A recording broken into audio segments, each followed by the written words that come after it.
Gus Imin berang mendengar Ketua Umum PBNU Yahya Khalil Stakuf atau Gus Yahya menyebut PKB sebagai mobil rusak yang perlu diperbaiki. Melalui akun Twitter pribadinya, Gus Imin menyebut Gus Yahya sudah melanggar kitab dengan mempolitisir NU dan menyebut tudingan Gus Yahya dan Gus Ipul tak laku. Gus Imin juga menyinggung soal prestasi PKB di pemilu 2024 yang meningkat tajam setelah disentil Gus Yahya dan Gus Ipul. Hubungan PBNU dan PKB kian panas usai Gus Yahya menyampaikan analogi menohok soal hubungan PBNU dan PKB saat ini. Ditemui seusai pelantikan PWNU Jawa Tengah di Semarang, Jawa Tengah, Gus Yahya menyebut hubungan PBNU dan PKB bagaikan pabrik mobil yang perlu menarik produknya dari pasaran karena mengalami kerusakan sistem atau rusak. Ini ya, itu kemarin kan ada Toyota itu memproduksi mobil, sudah dilempar ke pasar, sudah laku. Ternyata ada kesalahan sistem di mobil itu, maka ditarik kembali produknya untuk diperbaiki sistemnya, gitu ya. Seteru antara PBNU dan PKB yang sudah berlangsung sepekan ini tak sedikit membuat warga Nahdliin resah. Bahkan, sekelas Wakil Presiden Kiai Ma'ruf Amin pun berpandangan PBNU tak punya hak untuk mengambil alih PKB. Ya, sebenarnya seharusnya bekerja sama dengan baik dan saling dengan tugas masing-masing. Ya, PBNU tetap pada pembangunan keumatan, nah PKB pada politik. Sebenarnya memang tidak harus, kan tidak sambung. Ini tugasnya ini tugasnya ini seharusnya. Jadi kalau terjadi konslet itu memang agak aneh juga kan begitu. Karena memang tugasnya beda. Perseteruan PBNU dan PKB muncul setelah Sekjen PBNU Saifullah Yusuf mewacanakan pembentukan tim 5 untuk mengembalikan PKB ke PBNU. Namun, wacana itu urung dilakukan. PBNU lebih memilih mengutus dua pengurusnya, yakni Wakil Rais AM PBNU Anwar Iskandar dan Wakil Ketua Umum PBNU Amin Said Husni untuk mendalami polemik yang terjadi dengan PKB. Assalamualaikum warahmatullahi wabarakatuh. Jumpa lagi dengan saya Bustaminarda, sahabat BN.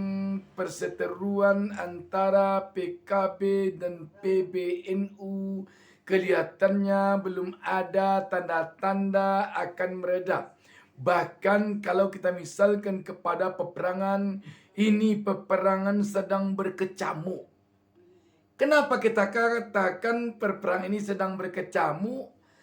Kalau perang, itu tembakan itu tidak tentu arah nih kalau perang sudah berkecamuk. Bisa ke kiri, bisa ke kanan, bisa ke bukit, bisa ke gunung, bisa kemana saja. Namanya saja perang berkecamuk. Kalau perang masih perang beraturan, maka serangan tentu terarah. Akan malu nanti menyerang kalau serangan itu seperti tak tentu arah saja lagi. Sahabat BN, kita dikejutkan oleh pernyataan Ketua PBNU yang mengatakan PKB, Partai Kebangkitan Bangsa itu sekarang ini bagaikan mobil rusak yang harus diperbaiki. Kenapa kita heran?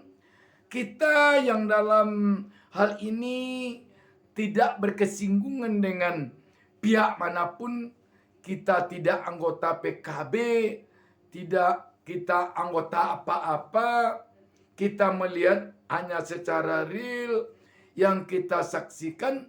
PKB kemarin ini punya prestasi yang sangat gemilang. Kursi di DPR RI kalau kita tidak keliru, tambahnya bukan 1, 2, 3, tambahnya mencapai 10 dari pemilu 2019. Untuk mencari tambahan kursi di DPR RI 10 itu bukan main itu. Bukan main. Berapa suara yang harus dikumpulkan untuk mendapatkan kursi 10 tambahannya di DPR. Demikian juga di berbagai daerah di seluruh Indonesia. Dan kita pun melihat tidak ada fenomena yang ganjil-ganjil dalam kepemimpinan Caimin di PKB ini selama ini. Dan juga kita melihat pada Pilpres 2019 ini PKB punya prestasi berhasil mencalonkan kadernya sebagai calon wakil presiden. Ini sebuah prestasi yang mungkin oleh orang yang berada di internal PKB ataupun oleh kita yang berada di luar PKB yang rakyat biasa ini tidak bisa dinafikan. Yang jadi pertanyaan sekarang ini, apanya PKB ini kalau ibaratkan mobil yang rusak? Apanya? Apanya?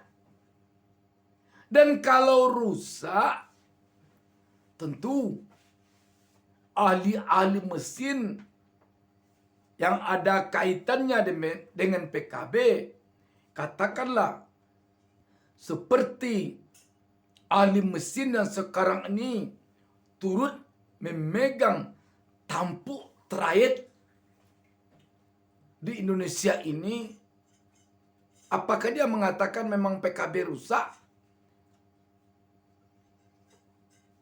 Tidak. Siapa yang kita maksudkan ini?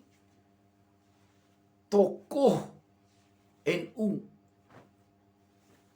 Kiai Haji Ma'ruf Amin, yang sekarang ini menjadi orang kedua di Republik ini.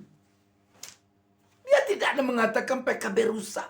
Satu lagi yang sangat keras dari pernyataan Kiai Haji Ma'ruf Amin ini, dia tegaskan bahwa PBNU tidak punya hak mengambil alih PKB. Ini keras ini. Kalau kita sebut marah, ini Pak Kiai ini sudah marah ini. Dan apa yang disampaikan oleh Pak Kiai Haji Ma'ruf Amin ini tentu sangat-sangat beralasan. Kalau dikatakan ibaratkan mobil rusak, biasanya mobil kalau rusak penumpangnya turun. Nggak mau penumpangnya naik mobil rusak, pada keluar semuanya. Tetapi mobil yang dikatakan rusak ini penumpangnya bertambah. Tentu tidak masuk akal mobil yang dikatakan rusak kalau penumpangnya bertambah. Artinya kalau PKB ini misalnya katakanlah ibarat mobil rusak, tentu perolehan suaranya kemarin jelas menurun. Kalau tidak habis menurun. Ini perolehan suaranya bertambah, kursinya bertambah. Bagaimana kita mengatakan PKB ini ibarat ke mobil rusak? Sehingga publik sekarang banyak yang bertanya-tanya, kenapa dengan PKB yang begitu sukses kok dikatakan bagaikan mobil rusak? Siapa sebenarnya yang rusak ini? Dan yang sangat menyentuh sekali dari pemikiran yang dikemukakan oleh Ma'ruf Amin, Pak Kiai senior ini mengatakan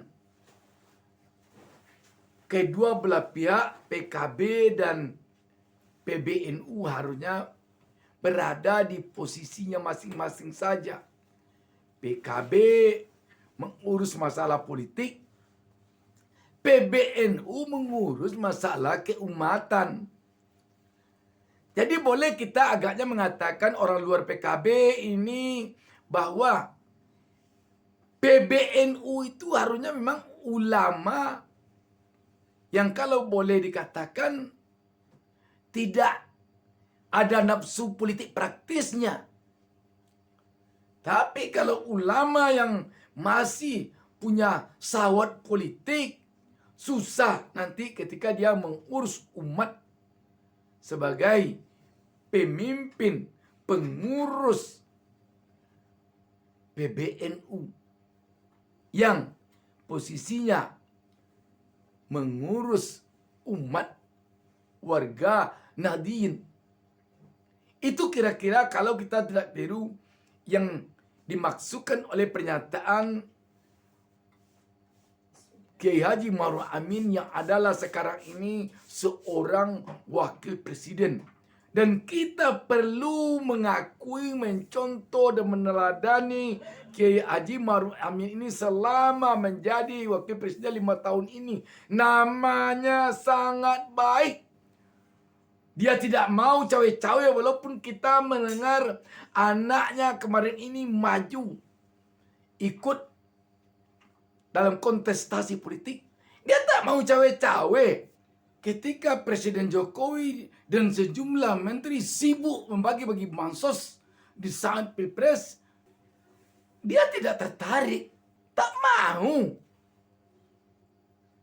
Jadi ini kiai ini betul-betul pemimpin yang perlu kita contoh, kita teladani. Ketika dia membuat pernyataan tentang perseteruan PKB dengan PBNU ini patut, wajar, dan sangat perlu ini didengarkan.